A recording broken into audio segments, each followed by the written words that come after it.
ಇವತ್ತು ನೀವು ಈ ಸಂಚಿಕೆಯನ್ನು ನೋಡಲೇಬೇಕು.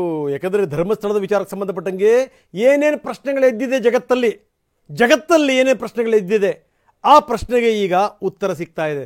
ಕಂಡು ಕೇಳರಿಯದಂಥ ಸುದ್ದಿ, ಕಂಡು ಕೇಳರಿಯದಂಥ ಸಂಗತಿ. ಈ ಮಾಸ್ಕ್ ಮ್ಯಾನನ್ನು ಕರ್ಕೊಂಬಂದಿರುವಂಥವ್ರು ಯಾರು? ಅವನಿಗೆ ಪಾಠ ಮಾಡಿದಂಥವ್ರು ಯಾರು?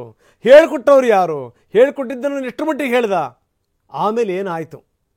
ಬಹುಶಃ ಇದನ್ನು ನೀವು ನೋಡಿದ್ರೆ ಸದನದಲ್ಲಿ ಏನು ಉತ್ತರ ಬರಬಹುದು ಪರಮೇಶ್ವರ್ ಅವ್ರದ್ದು ತುಂಬ ಸ್ಪಷ್ಟವಾಗಿ ನಿಮಗೆ ಗೊತ್ತಾಗ್ಬಿಡುತ್ತೆ. ಯಾವುದೇ ಕಾರಣಕ್ಕೂ ಸುದ್ದಿ ಮಿಸ್ ಮಾಡಬೇಡಿ, ತಪ್ಪದೆ ನೋಡಿ. ಆರಂಭದಲ್ಲಿ ನಾನು ಒಂದು ಮಾತನ್ನು ಹೇಳಿದೆ, ಈ ಸಂಚಿಕೆಯನ್ನು ನೀವು ನೋಡಲೇಬೇಕು. ಯಾಕಂದರೆ ಧರ್ಮಸ್ಥಳದ ಅಸ್ಥಿಪಂಜರದ ವಿಚಾರಕ್ಕೆ ಸಂಬಂಧಪಟ್ಟಂಗೆ ನಿಮ್ಮಲ್ಲಿ ಏನೇನು ಪ್ರಶ್ನೆಗಳಿತ್ತು ಆ ಎಲ್ಲ ಪ್ರಶ್ನೆಗಳಿಗೆ ಇದರಿಂದ ಉತ್ತರ ಸಿಗುತ್ತೆ, ನೋ ಡೌಟ್. ಅಷ್ಟೇ ಅಲ್ಲ, ಇದೆಲ್ಲ ನೋಡಿದ ಮೇಲೆ ಇವತ್ತು ಗೃಹ ಸಚಿವರು ಏನು ಉತ್ತರ ಕೊಡ್ತಾರೆ ಅನ್ನುವಂಥದ್ದು ಕೂಡ ತುಂಬ ಸ್ಪಷ್ಟ. ದೂರುದಾರನ ಬಗ್ಗೆ ಎಕ್ಸ್ಕ್ಲೂಸಿವ್ ಸುದ್ದಿ, ಸ್ಫೋಟಕ ಸುದ್ದಿಯನ್ನು ಟಿವಿನಲ್ಲಿ ನಿಮ್ಮ ಎದುರುಗಡೆ ಇಡ್ತಾ ಇದೆ.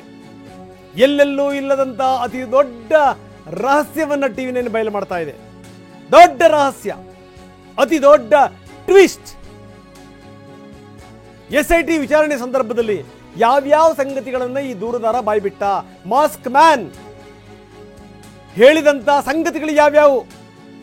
2014 ತನಕ ಅವನು ತಮಿಳುನಾಡಿನಲ್ಲಿದ್ದಂತೆ, 2023 ಗುಂಪು ಬರುತ್ತೆ, ಅವನನ್ನು ಸಂಪರ್ಕ ಮಾಡುತ್ತೆ, ಅವನಿಗೆ ಕನ್ವಿನ್ಸ್ ಮಾಡುತ್ತೆ, ಧರ್ಮಸ್ಥಳದಲ್ಲಿ ಎಷ್ಟೆಷ್ಟು ಹೆಣಗಳನ್ನು ಹೂತಿದ್ಯಪ್ಪ ಅಂತ ಕೇಳುತ್ತೆ. ಇಲ್ಲ, ನಾನು ಹೆಣ ಹೂತಿದ್ದು ನಿಜ, ಕಾನೂನುಬದ್ಧವಾಗೇ ಹೂತಿದ್ದೀನಿ ಅಂತ ಹೇಳ್ತಾನವನು. ಲೀಗಲ್ ಆಗೇ ಹೆಣಗಳನ್ನು ಹೂತಿದ್ದೆ ಅಂತ ಹೇಳ್ತಾನವನು. ಆದರೆ ಲೀಗಲ್ ಆಗಿ ಹೂತಿದ್ದೀನಿ ಅಂತ ಹೇಳಿದ್ರು ಕೂಡ ಬಂದಂಥ ಗುಂಪು ಹೇಳ್ತಂತೆ, ಇಲ್ಲ ಇಲ್ಲ, ನೀನು ಇಲ್ಲೀಗಲ್ ಆಗಿ ಹೂತಿದ್ದೀನಿ ಅಂತ ಹೇಳು. ಯಾಕಂದರೆ ದೊಡ್ಡ ದೊಡ್ಡ ತಿರುವುಗಳಿದೆ ಇಲ್ಲಿ, ಬಹಳಷ್ಟು ದೊಡ್ಡ ಸುದ್ದಿ ಆಗಿಬಿಡುತ್ತೆ ಇದು. ಜೊತೆಗೇನು ಅಂದರೆ ಬಹಳಷ್ಟು ಸಂಗತಿಗಳು ಗೊತ್ತಾಗ್ಬಿಡ್ತವೆ. ನೀನು ಲೀಗಲಿ ಹೂತಿದ್ರೂ ಕೂಡ ಇಲ್ಲೀಗಲಿ ಅನ್ನುವಂಥ ಮಾತನ್ನು ಹೇಳಿಬಿಡು. 2014 ತಮಿಳುನಾಡಿಗೆ ಹೋಗಿ ಈ ವ್ಯಕ್ತಿನ ಭೇಟಿ ಮಾಡಿ ಒಂದು ತಂಡ ಅವನನ್ನು ತಲೆ ತೊಳೆದಿರುವಂಥ ರೀತಿ ಇದು.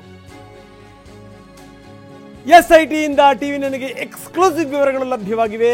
SIT ಮೂಲಗಳಿಂದ ತುಂಬ ಸ್ಪಷ್ಟವಾದಂಥ ಸಂಗತಿಗಳನ್ನು ಹೇಳಿದೆ. 2023 ಡಿಸೆಂಬರ್ನಲ್ಲಿ ಒಂದು ಟೀಮ್ ಭೇಟಿಯಾಗುತ್ತೆ, ಪೊಲೀಸರು ಒಂದು ಏನೇನು ಹೇಳಬೇಕು ಅಂತ ಹೇಳಿಕೊಡುತ್ತೆ, ಎಲ್ಲವನ್ನೂ ಕೂಡ ಪಾಯಿಂಟ್ ಹಾಕಿಕೊಡ್ತಾರೆ, ಬುರುಡೆ ಕೊಡ್ತಾರೆ. ಬುರುಡೆ ಕೊಟ್ಟವರು ಕೂಡ ಅವರನ್ನೇನೆ. ಬುರುಡೆ ತಂದು ಗುಂಪು ಹೇಗೆ ಹೇಳ್ತು ಆ ಥರ ನಾನು ನಡ್ಕೊಂಡೆ. ಮುಗಿತಲ್ಲ ಅಲ್ಲಿ ಕತೆ, ಮುಗಿದೋಯ್ತು, ನೆಗೆದು ಬಿದ್ದೋಯ್ತು ಎಲ್ಲದೂ ಕೂಡ. ಏನು ಅವನು ನಿಂತ್ಕೊಂಡು ವಿಚಿತ್ರ ಮಾಸ್ಕ್ ಹಾಕೊಂಡು ಆ ಕಡೆಗೂ ತೋರಿಸಿದ್ದೆ, ಈ ಕಡೆಗೂ ತೋರಿಸಿದ್ದೆ, ಈ ಕಡೆಗೂ ತೋರಿಸಿದ್ದೆ, ಆ ಕಡೆಗೂ ತೋರಿಸಿದ್ದೆ. ದೂರುದಾರನ ಪ್ರಕಾರವೇ ಇನ್ನೂ 2 ಕಡೆ ಶೋಧ ಆಗಿದೆ. ದೂರುದಾರರ ಹೇಳಿಕೆ ವಿಡಿಯೋವನ್ನು ರೆಕಾರ್ಡ್ ಮಾಡಿಕೊಂಡಿದೆ SIT ಮೂಲಗಳು ತುಂಬ ಸ್ಪಷ್ಟವಾಗಿ ಟಿವಿನಲ್ಲಿ ಹೇಳಿವೆ. ಏನಾಗಿದೆ ಘಟನಾವಳಿಗಳು, ಏನಾಯಿತು? ಚೆನ್ನೈನಲ್ಲಿದ್ದಂಥ ವ್ಯಕ್ತಿ, ಅವನನ್ನು ಹೋಗಿ ಭೇಟಿ ಮಾಡಿದಂಥವ್ರು ಯಾರು? 2023 ಡಿಸೆಂಬರ್ನಲ್ಲಿ ಅವನು ಕರ್ಕೊಂಬಂದಂಥವ್ರು ಯಾರು? ಪೊಲೀಸರ ಎದುರುಗಡೆಗೆ ಏನೇನು ಹೇಳಬೇಕು ಅಂತ ಅವನಿಗೆ ಗಿಳಿಪಾಠ ಹೇಳಿಕೊಟ್ಟಂಥವ್ರು ಯಾರು? ಅವನಿಗೆ ಬುರುಡೆ ಕೊಟ್ಟವನಿಗೆ ತಲೆ ತೊಳೆದಂಥವ್ರು ಯಾರು? ತಲೆಯಲ್ಲಿ ಇದನ್ನು ತುಂಬಿದಂಥವ್ರು ಯಾರು? ಏನೇನು ಬಂದು ಹೇಳ್ದ ಅವನು? ಏನು ಕತೆ?